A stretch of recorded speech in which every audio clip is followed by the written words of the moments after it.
Good morning, everyone. I hope your weekend was really good. Miss Palmer is going to be reading chapter 19 and 20 today, but let's first go back to chapter 18 and kind of talk about what happened. So, Tristan was going to be making donuts on Donut Day, but he woke up and his mother was sick, so she really couldn't do anything, and his dad was supposed to take Janine to the Sawathon. But who was supposed to watch Zoe? Who was going to watch Zoe?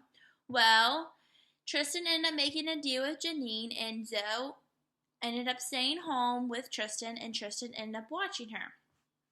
Well, throughout the day, Tristan was making his donuts, but he added a secret ingredient to Winnie's recipe. Can any of you guys remember what he added? Was it flour? Was it chocolate chips? It was potatoes, mashed potatoes. Who would ever think to add mashed potatoes to a sweet? I think that's really odd, but apparently it was really, really good because Tristan loved it and so did Zoe, and Zoe's tummy ended up hurting. But at the end of chapter 18, Zoe ended up taking the filler to put in the donuts. She ended up taking it and putting it in a teddy bear of Janine's. Well, it was really supposedly it was really hard to get that cream out of the teddy bear, so they ended up having to get a new teddy bear, and they shipped it out, and it was a mess. But let's go ahead and see what happens next in chapter 19.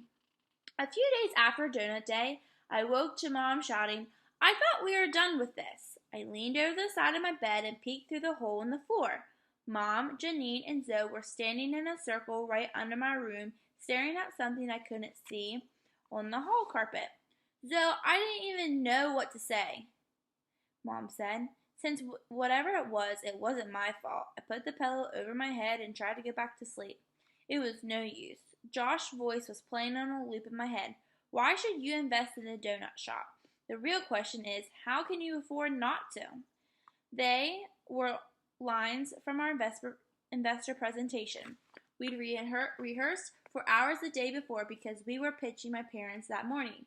Before we practiced, though, I'd come clean about how I'd made Winnie's recipe my own. Then I made Josh taste the donut I made from the original recipe and a new one, and told him that if he didn't like the new one better, would go with the original. Luckily, the donuts tasted a lot like yellow cake with chocolate frosting, which I now know is Josh's favorite, so there was no contest. If you like breadier, heavier donuts, and there's nothing wrong with those, you'd probably have gone for the original, but the Donut Shop's specialty is the light, cakey donut. "There's just one problem," Josh had said after he wolfed down the donut. I knew exactly where he was going. "Winnie. We have to tell her," he said. "I know, and if she doesn't like it, I kind of feel like we have to use the original recipe unless we want to make completely different donuts. And I don't want to do that because the whole point was bringing the chocolate cream donut back to Petersville. So I guess we just tell her and pray that she's okay with it. But we don't have to tell her like now or anything." I wasn't prepared to deal with Winnie yet. Nope, no rush. Josh clearly wasn't either. When Josh and I were preparing for our own investor presentation, I told everything my dad had taught me about making a good pitch. Josh was now a word-punching master. All his lines had these tunes you couldn't get out of your head like commercials on TV. I tried to convince him to do the whole pitch on his own, but he wouldn't go for it. He said I had to do it with him because the donut shop was my idea, and investors would want to see the brains behind the operation. In this case, since your only potential investors were my parents, I had to agree with them. Even with me doing half the pitch, I still wasn't sure my parents would come through. I know you are thinking the project was their idea. How would they not support you after you did all of that work? That's what Josh thought too. And it's not that I didn't see that. I did, but they said some things that worried me. Things like Tris, even if the donut stand never happens, think how much you've learned from this process. Like I've been playing a round of life as the donut business guy, and wasn't that a lot of fun?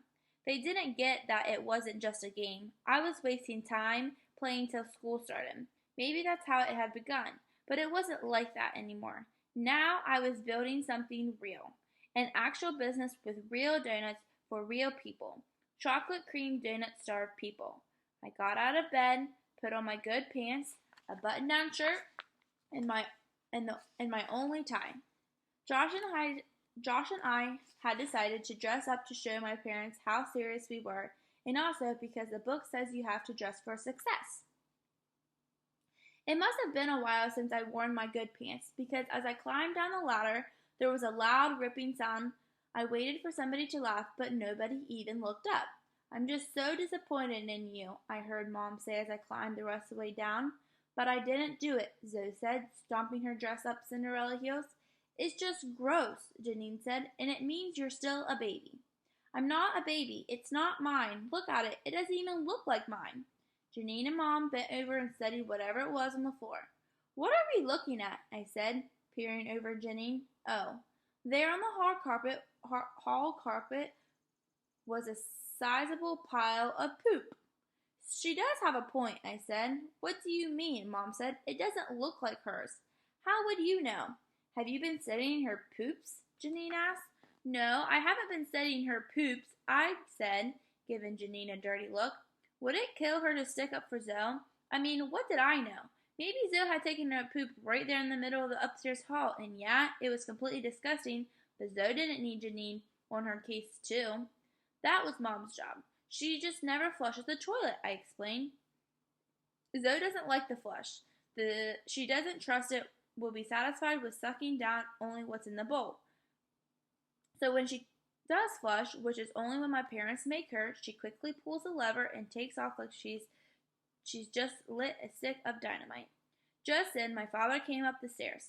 So this is where the party is. Zoe pooped on the floor, and now she's lying about it, Janine said. Zoe stomped on Janine's foot with the Cinderella shoe. I did not, Janine screamed.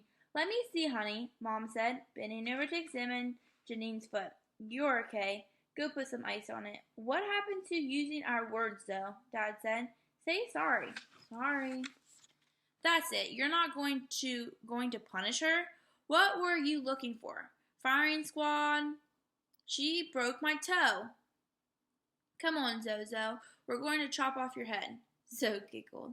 What kind of message do you think you'd send by turning this into a joke? Just go get some ice, Janine, Mom said. Janine made a face and staggered off down the hall. Now what are we going to do about this? Mom pointed at the poop. Dad squatted and studied it. Then he scooped up Zoe and leaned his forehead against hers. Zozo, is that your poop? No. It's Twatty and Dabby Dabba's poop, I asked. I told you, they're gone. All right then, my father put Zoe down. All right then, what? Mom said. Dad raised a finger. What we have here is a case of mystery poop. Tom, Mom rolled her eyes, would you please pretend to be an adult? Don't worry. The kids and I are on the case, right, guys? He said, bouncing his eyebrows up and down at us. Don't look at me. I've got work to do, I said. Then would my two remaining turd detectives start with cleaning it up, and would whoever left it please do not do it again, Mom said. And so still thought it was Zoe's. Or she still so thought it was Zoe's. When I got down to the kitchen, Jim the kidnapper carpenter was sitting at the table drinking coffee out of Mom's #1 mom mug. Oh, hi, I said. Morning, Jim said. I thought my dad said the roof was done. It is, Jax, Jim said, winking at me. He never told my parents about the day he picked me up on the flood, but he called me Jax every now and then just to show me he remembered, which felt like a typical creepy kidnapper move. So what are you doing here? I said. Tris, Mom yelled from the top of the stairs. What are you doing here? Really? Sorry, I said more to her than to Jim. It was weird the way he was just sitting there drinking his coffee in our kitchen like he belonged there. Why did I have to play host? No apology necessary. You were just curious. Curiosity is useful. Certainly more useful than manners, Jim said, winking again. Thanks, I said, though I wasn't at all sure what he meant what he said as a compliment. The wink had thrown me. Usually a wink means the winker and the winky have a secret, like when we had called Jax. Like when he called me Jax. But what did this wink mean? It could have meant both you know, I know. Both you know and I know that asking a direct question isn't offensive even if your mother doesn't. But then it also could have meant both you and I know that you are just a rude kid, and I'm making fun of you guys for it. I'm actually here for you, Jim said, and then took a swig of coffee. Winnie told me about your donut business. She did? I hadn't expected Winnie to be talking up the donuts around town, but it was great news that she was. Starting your own business for dummies says the best kind of advertising is a word of mouth because it's free and creates something called buzz. Yeah, so she wanted me to get the process rolling on your business license. He leaned forward and pulled a square of folded paper out of the back pocket of his jeans. Business license? For a little stam? If you're selling stuff, you need a license. This had to be some kind of joke he and Winnie had cooked up. No way a kid needed a business license, but I decided to play along. Okay, let's say you're right. Let's say I need a business license. What's that got to do with you? As mayor, I'm on the Chamber of Commerce, he said, his beard stretching wide with a smile. Of course, Jim the Kidnapper Carpenter was also the mayor. How had I not seen that coming? Jim the Kidnapper was the mayor, and a 12-year-old trying to sell donuts on the street out of a cardboard box needed a business license. This wasn't a joke. This was Petersville. Yeah, been almost 5 years now. Truth is, nobody else wants the job, and I'm not too bad at it. Jim thumped his belly like the extra pounds in there had something to do with his success. Okay, fine, I give up. You're the mayor and I need a business license. Can you just tell me what I need to do to get this done as fast as possible? All I really cared about was that this wasn't going to slow us down. He had a timeline. Get funding, order ingredients, create buzz, grand opening. We didn't have time for paperwork. You just need to present your business plan to the Chamber of Commerce. That minute, the front door swung open and Josh burst through holding a gigantic stuffed thing. It looks like something you'd win at a carnival. Big and colorful and useless. It was almost as tall as he was, and the donut stop was stitched across it in red letters. Wow, I said. That's one big pillow. It's a donut, Josh grumbled. Oh, right, sorry. Now I see it, I said. I know. I told her not to, but she felt bad that she doesn't have any money to invest, so she did this. Your mom? I asked. He nodded. I think she stayed up all night making it. I couldn't not take it. I get it, I said. Not just what it meant about his mom, but what it meant about him. I like it, Jim said, cocking his head to one side and studying the donut. You do? Josh turned it around to look at the front of it. It'd be great advertising if we can figure out the right placing to put it in. I said, we could strap it to the front of my truck, Jim suggested as he combed his fingers through his beard. I laughed. I'm being serious, he said. Really? I said. Sure, what's the catch? No catch. But you'll want us to pay you, right? He was offering to let us use his truck as a billboard. Of course he'd want something in return. Jim shook his head. I don't understand. Why would you do that? Why not? He said with a shrug. I didn't say anything. It never met a why not person before. In the city, there's generally more of why should I kind of vibe. Thanks so much, Josh said. Appreciative, but not at all surprised. He must not have seen this why not thing before. Yeah, thanks, I said. That would be great. Talk about buzz. A giant donut strapped to the front of the mayor's car is sure to get people excited. Now, we just need to get this business license squared away. Jim tapped the folded up paper. What business license? Josh said. Aren't we doing the investor pitch now? Suddenly, I had an idea about how to get Jim what he needed for the license and stay on schedule. We're actually presenting our business plan to my parents this morning, I said to Jim. What if you just stayed for that? Then you could get all the information you need for the license. Sounds good to me. Just gotta make sure Harley can get over here. Harley, I said. Harley Turnby. He's the other half of the Chamber of Commerce. In fact, if we don't agree, he's the deciding vote. This seemed like good news. How tough could getting a business license be if Mr. Turnby and Turnby's random person was in charge? Hey, Jax, can I make a suggestion? Before Harley gets here, go change your pants. He pointed to my butt. I don't much care, but Harley's kind of old school. Oh, right, thanks. I quickly untucked my shirt and pulled it down and back.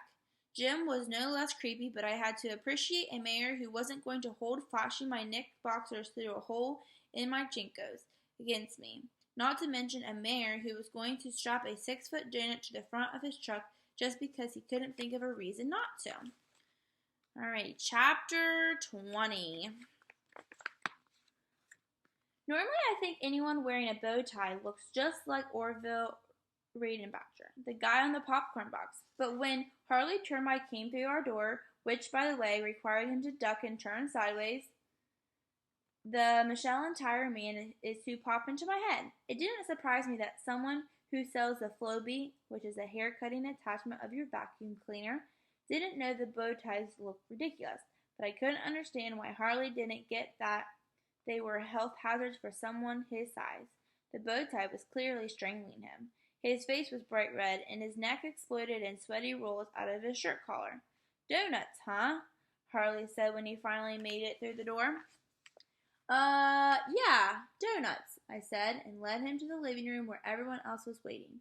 I looked around for somewhere to park him, but the only place left was a stool, which he could have used for a number of things, but a seat wasn't one of them. Mom stood up. "Please, sit here, Mr. Turnby." "Thanks," I mouthed to her as Harley squeezed himself into the armchair she'd be sitting in. "Ready?" Josh called from a corner of the room. Harley took the spiral notebook and pen from her shirt pocket. "Ready," I said. The room went dark. Zoe clapped. Is there popcorns?" "Is that really necessary?" Janine snapped. She was on the couch studying for state solathon. Both she and Kevin had cleaned up at regionals. "If you want light, go in the kitchen," my mother said. Janine got up and stomped out the room. "Where's the popcorns?" "Shh, it's not a movie," Dad said. "This is for Triss's Donuts." "So there are donuts?" "No, there's no food. Quiet." Josh switched onto the projector his mom had lent us, and our first slide popped up on the sheet we'd hung on the wall. The Donut Stop. What is it? A donut stand on Main Street in Petersville that will operate on Saturday and Sunday mornings from 8 a.m. till we sell out. Josh went first. He read the slide, then explained how we were going to limit each customer to 2 donuts. I come up with that after I read that a good way to keep demand high when you're starting out is to keep your supply low, like limited edition sneakers. "So, donuts, huh?" Harley said again. This seemed a little weird since he'd asked the same thing 5 minutes ago before, but I figured he just wanted to make sure Josh and I were on the same page. "That's right, donuts," said Josh. "Donuts," Harley repeated slowly as he wrote on his little pad. "We'll probably increase our numbers over time, but what about candy necklaces?" Harley interrupted. "What about them?" I said. "You're going to sell those?" No candy necklaces," I said. "No candy necklaces," Harley repeated as he wrote. Josh finished his lines and flipped to the next slide. "Why does the Donut Stop guarantee to succeed?" "Simple. Winnie Hammond's famous chocolate cream donuts have a devoted following. This product will draw customers from miles around."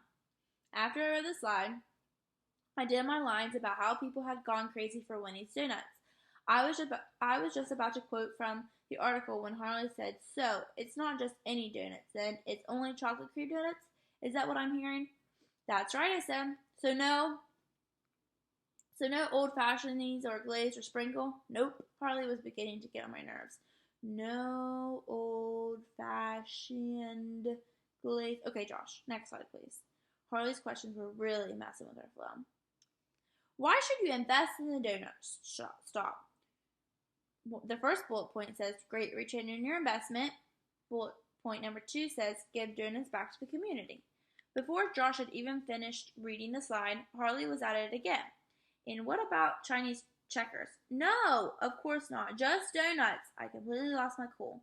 "What's going on here?" I said, turning on the lights. If I'd let things go on like that, Harley would have ruined the whole pitch. "I'm going to put everything you're not going to sell in the business license. That way, if you sell anything you're not supposed to, we can shut you down," Harley explained. "Oh no," Janine yelled from the kitchen. A second later, she was standing over Harley, wagging a finger at him. "I know what you're doing." "What's he doing?" I asked. "He's trying to keep you from selling anything he sells at his store." "Oh, but we don't want to sell anything he sells, really," I said to Harley. "That's not the point," Janine said. "The point is that you can sell anything you want. That's your right." "No, that's not the point," I argued. We only want to sell donuts. That's what this is about. But you can't let him refuse to give business license to people unless they promise not to sell anything that he might. He's trying to stop people from competing with him. I'm so sorry, Mr. Termite. Mom grabbed Janine's pointing finger and forced it down. Janine, I'm sure that's not what he's doing. Oh no, that's what I'm doing, Harley said, nodding. But if these boys promise they're just going to sell chocolate cream donuts, there's no problem. No problem, no problem, shrieked Janine. You know what you are? You are a monopolist. I am? A smile exploded on Henry's face. He clearly knew about as much as I did about the monopolist was. You can't keep people from selling the products you sell so you can force them to buy from you. It's illegal and un-American. Janine looked like she was seconds away from whipping out her future Lawmakers of America badge and making a citizen's arrest. I can't? Harley looked around like he suddenly didn't know where he was. Jim? Technically it's a no-no, Harley, Jim said. This is actually Harley's first term, so he's still learning. Jax, do you want to sell candy necklaces or Flobies? You go right ahead. You got my blessing and a license too, right, Harley? Harley shrugged his shoulders. I guess, if I have to. Thanks, but I think we will stick to chocolate cream donuts, I said.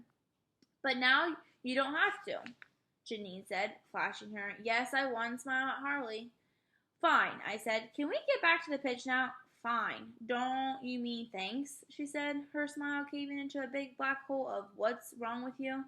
I cannot try to explain that Josh and I would have been perfectly happy promising never to sell anything but chocolate cream donuts, even if it did violate the Constitution. But I knew that would not have taken too long. Right, I meant thanks, I said. Then we turned off the light and started from the beginning. And this time, everything went perfectly. Nobody interrupted, and at the end, not only did my parents decide to invest, but so did Jim and Harley. By the time I went to tell Winnie we had the money that afternoon, I started to wonder why people had invested. Did they really think the donut stop would succeed, or had they given us money just to be nice? People don't give you money just to be nice, especially when people is hardly turned by, Winnie said. That should have made me happy. It meant people believed us when we said the donut stop was guaranteed to be a hit. The problem was we didn't actually know that, not for sure. So what happened if we were wrong? What happened if we couldn't even make enough money to pay them back? What if the business was a complete and total flop? What if we were on the Flo B of the donut world? We promised Harley Termite we'd make his money back and then some. What would he do to us if it turned out we'd lied? I knew where to go for answers. The only 27 pages of Starting Your Own Business for Dummies. I had it read. Chapter 19, Bankruptcy. It seemed like a jinx to read about what happens when your business goes belly up, so I just skipped that part. But now I wanted to know. Now I had to know, just in case. Alrighty. That's the end of chapter 20, and let's see how many chapters we have left.